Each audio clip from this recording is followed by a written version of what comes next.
the Psych with Mike Library. This is Dr. Michael Mahan, and you can probably tell, or maybe you can't tell, that Mr. Brett Newcomb is not in his regular chair, but he is with us.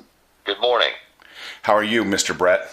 I'm doing very well, thank you. So you are, as they say, on assignment? Yes, I'm in Miami at a medical convention with Dr. Kathy Moffin, and we're trying to sell our books that we've just published. Oh, in Miami. So is it an absolute paradise?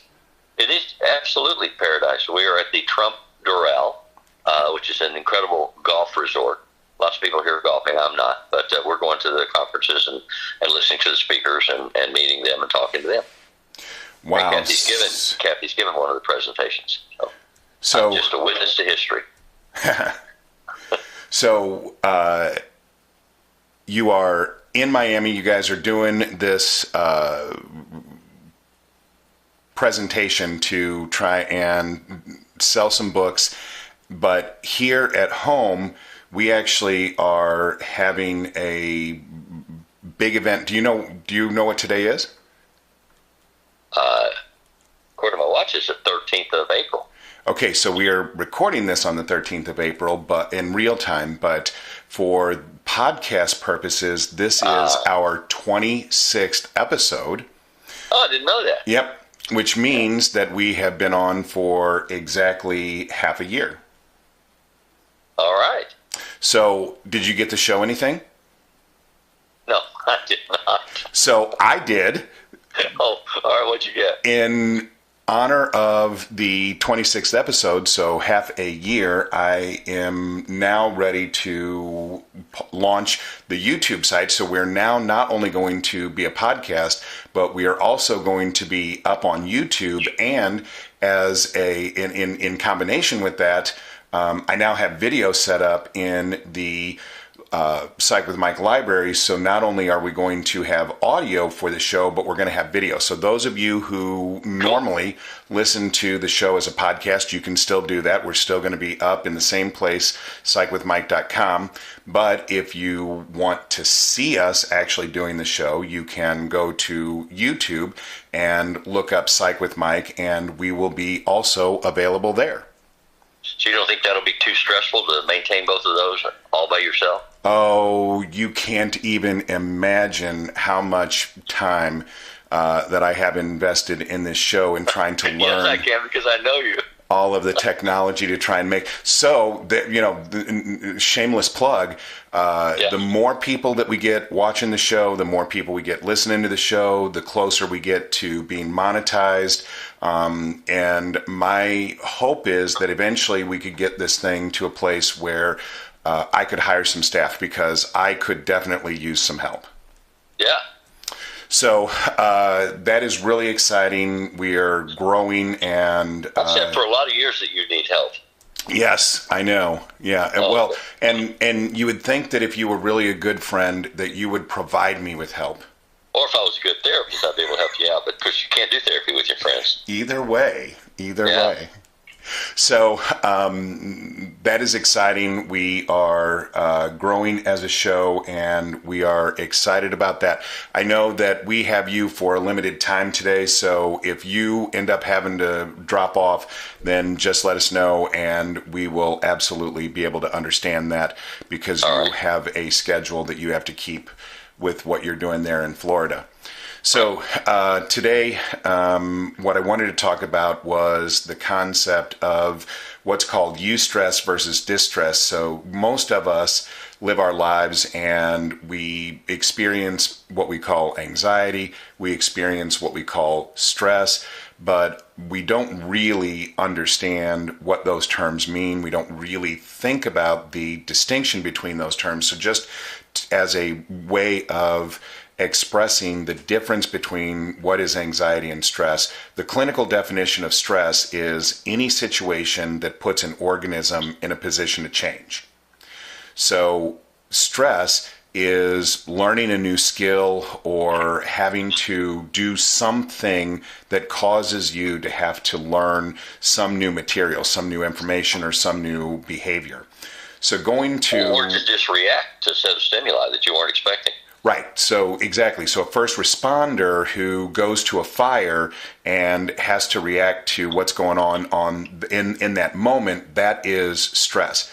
Anxiety is the result of what's called cognitive dissonance, so the inability for the human brain to hold two conflicting thoughts simultaneously. That causes friction, and that friction of those thoughts bouncing around in your psyche is what we experience as anxiety. So your anxiety can lead to what feels like stress, but the truth is that it is much more difficult to learn how to water ski than it is to go every day to work and have a verbally abusive boss. So there's more stress involved in learning how to water ski than going to work and having a verbally abusive boss, but most people would experience the verbally abusive boss as more stressful. I don't know that I agree with everything that you just said, because to me, it's about the organism, and the organism always is trying to return to balance, which is homeostasis. Mm-hmm. And anything that knocks it out of balance, we have to learn to cope with and deal with to get back to a point of balance. We have to be able to respond to that. And so to me, stress is a physiological response to an imbalanced situation, whatever that might be. And I don't know how you do comparative misery or comparative stress. It might be more stressful for you to learn to water ski than to work for a boss that you thought was abusive. It might be more stressful for me to meet a deadline and trying to write or publish a book. You can't compare it, but you can compare the experience of being out of balance and say, when I am out of balance, what do I have to do to get back to balance? How do I learn to cope with this, to anticipate it, to avoid it, to resolve it, whatever that might require? I agree absolutely with that. My guess, what I would say is, though, that if it's an anxiety-based situation, if it's self-created because you are ruminating, then the resolution for your stress would be to stop the rumination, correct?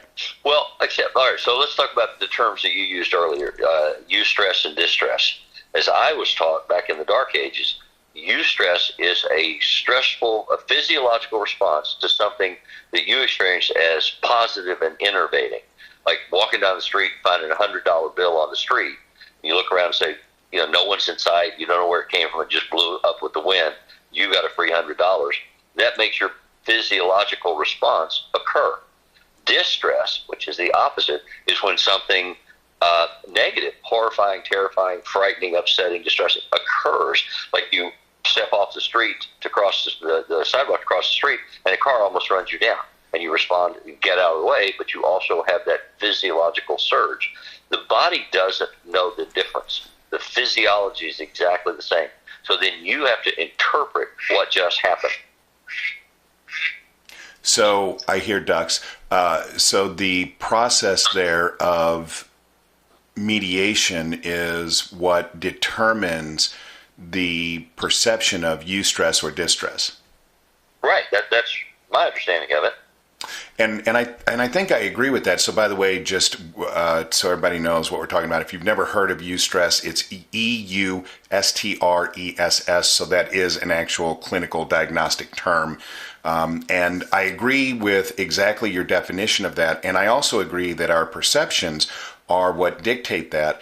But So to me, the perception part is the part that helps you manage the anxiety and helps you make a plan for dealing with a predictable situation that's going to be stressful, like working with an abusive boss or going home and knowing that you and your wife are going to have an intense discussion about something. When you anticipate or giving a speech, when you're nervous about giving a speech. I mean, anything that's going to cause you to fall out of homeostasis that you can anticipate, I would call anxiety and stress, combine the two. And so the challenge is, how can I regulate my physiology? Would deep breathing help me if I'm upset or if I'm anticipating an upsetting situation? Will that help me be able to get through it better? If I plan a strategy, 5 or 6 questions or statements that I might say to my wife if we're going to have a difficult discussion that I know are appropriate to the discussion and might be helpful. Can I anticipate that? Will that calm me down? I mean, just what kind of management skills can I acquire or develop to resolve the stress?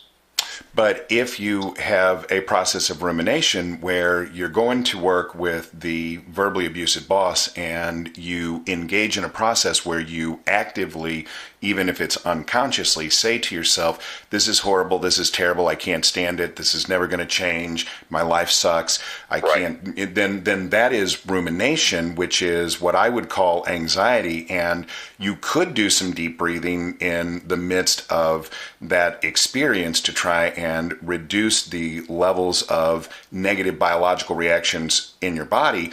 But unless you discontinue the rumination process, you're not actually going to discontinue the stress. Right. So we use a skill called thought stopping, and we teach people how to stop those ruminations that are intrusive and in and of themselves cause stress and anxiety and knock you out of balance. So that's where I would make that, for me, that's where that distinction comes in, is that if it's a process of rumination, then I'm going to focus more on trying to stop that process of rumination. If it's not a process of rumination, then I'm going to work on those alternative skills like deep breathing and muscle relaxation to try and help the individual to recognize the difference between a state of calm and a state of hypervigilance. Or changing to another activity that requires you to focus, like skiing down a mountain. Right. So that's right. So that is an example that we were going to talk about is, can you plan then to inject stress into your life in a positive way that can help you to be able to cope more globally with stress in general? And I think that both of us would agree that the answer to that question is yes. Well, I think you can. For one thing, there's an element of building a skill set. You can plan how, like, to go skiing and put yourself in a situation where you're going to have to focus and be in balance in a time when maybe you're physically challenged, physically frightened. I find when I go skiing down the mountain, especially on the steeper runs, I try to ski just below the level of being out of control. And so sometimes I'm miscalculated. I am a little out of control, and that's very frightening for me, and I have physiological reactions to it. But while I'm doing that and focusing on that, I'm not able to ruminate about other things that might be on my mind and causing me stress. Right. And so you and I have obviously, or maybe people don't know this, but we go skiing every year at least once together. And so we've been doing this for many years. A lot of years. Yeah. And so we both have experienced each other in those situations. And even when we go skiing, the effects of that are felt long after we get back from Colorado or wherever we happen to be skiing. Well, but it's still a stressful experience. It's eustress. It's what you defined earlier. It's a positive stressful experience, not a negative one. Right. But physiologically, our bodies are exhausted. Our systems are drained from the processing of the stress, so that we can get back to homeostasis. And what I find, and I think you probably would agree with me, is that when we get back from Colorado, then because I've had this experience that I've chosen and I've engaged in, and even though it's been challenging and I've really been pushing myself to try and get better as a skier and things like that, when we get back, then the little things that used to bug me don't bug me as much anymore. Well, and that goes back to a conversation we had a week or so ago about working in schools and teaching students. You know, one of the things for dealing with ADD kids is teaching them to take breaks and to change to another activity. And I would do that with clients as well. Sometimes if you are exhausted from the stress of a major project or, I'm going to have a debate or a speech I have to give or something, if I can change activities, I don't have to rest, I don't have to stop, I don't have to sleep. I could do those things, and they might be helpful, but also just changing focus to a completely different activity. Instead of doing math, stop and do Spanish for a while, and or play music for a while, or run around the block. I mean, we work with people all the time on trying to give them strategies for coping with the anxiety, the rumination, the panic attacks about stressful circumstances.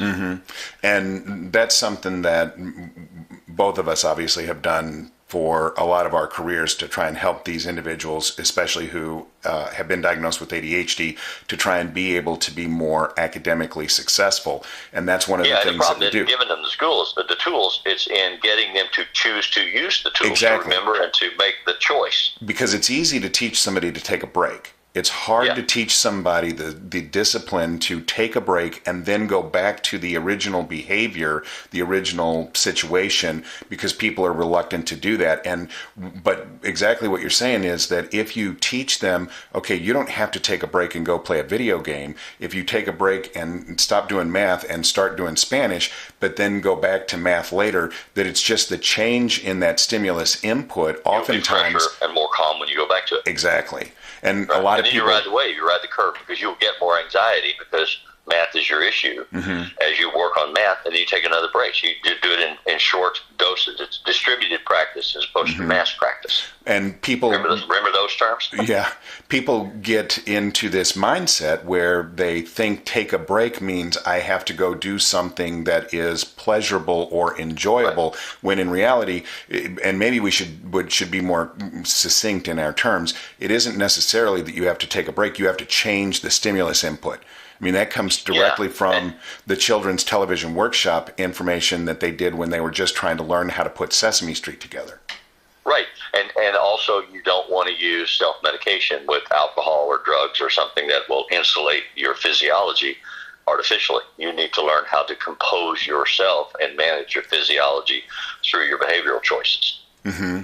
And all of this is really, it revolves around this idea of returning to homeostasis. So when the human body is at peace, at rest, and is in a calm space, people are going to function much better. So when I talk about the biology of it, and when we have a situation of hypervigilance, we're activating that HPA, the hypothalamus pituitary adrenal axis, and that is going to cause us to be out of homeostasis no matter what, which is fine if we're fighting a fire. It isn't great if we're trying to do math homework. Well, and it isn't always disastrous. I mean, for us to be out of balance it's the normal condition of living. We get knocked out of balance, we come back to balance. We get knocked out of balance, we come back to balance. So it's all about your interpretation of the event. Was that pleasurable? Was that painful? I remember as a child, my father would make me eat hot peppers and tell me that this is a really good thing. Yum, yum, this is great. You will love it. And I know other people who were told, this is a painful thing. It's a punishment thing. I'll wash your mouth out with this. It's the same reality. It's the same physiology, physical reaction. How you interpret it determines whether or not it was a good or bad experience. Mm-hmm. And so also I want to build on that. When you choose to put yourself out of balance, like when we go skiing and we push ourselves to become better skiers, that is a situation where we are clearly out of balance. We're out of homeostasis, but we experience that as a really, really pleasurable thing that has far-reaching impact. It has benefit to us even beyond just the experience of going skiing. So people, if they choose to try and put themselves in situations that they experience as pleasurable, that test their boundaries, that's a good thing. If you put yourself in a situation where you feel like you have no power and no choice, like going to work to a verbally abusive boss, that can oftentimes be experienced as a negative thing. Right. So I just want to kind of return to this idea, because I don't know that we ever got this a fine point put on this. So you agree with the rumination part, but what you use as your demarcation line for what is eustress or distress is more the mediation process of the individual, their own personal interpretations. Yes. And we may not ever be able to get to a point where we interpret going to work to a verbally abusive boss as a positive thing. So in a situation like that... So then you have to think about changing jobs. That's exactly what I was going to get to, is that sometimes you have to make a hard choice. Yeah. And because it costs too much. The stress of it can literally kill you, or right. cause you to drive your car into a bridge or something, abutment. I mean, sometimes you have to really look at, if this is bad for me in terms of the total amount of distress that it's causing, do I need to make a different choice? And if you can't do that for whatever reason, financial reasons, whatever, that you can't do that, then you have to learn those compensatory behaviors, the deep breathing, the muscle relaxation, and some kind of active process of engaging in situations that may cause stress, may put you out of balance, but can be perceived of as a positive, as a way to get yourself back into control. Right. Moving toward the light. I talk to my clients all the time about what I call emotional economics. And I tell them every choice that you make has a cost and a payoff. And so what you have to decide is, are the choices that I am making worth the cost that I'm paying and the reward that I'm obtaining? And so you have to just do the economic assessment and say, is this better for me to continue to do this, or is it worse? And then make a different choice. Absolutely. Well, I appreciate you taking time out of your schedule. I know that you actually carved this out to be able to be with us today, so I really glad appreciate to be there with you, especially this way. Yes. It was less stressful. As always, if you guys have any questions or comments, please give us feedback. You can get us at psychwithmike.com. All of the music that appears in Psych with Mike is written and performed by Mr. Benjamin DeClue, and I always appreciate his efforts for the show. If it's Friday, it's Psych with Mike.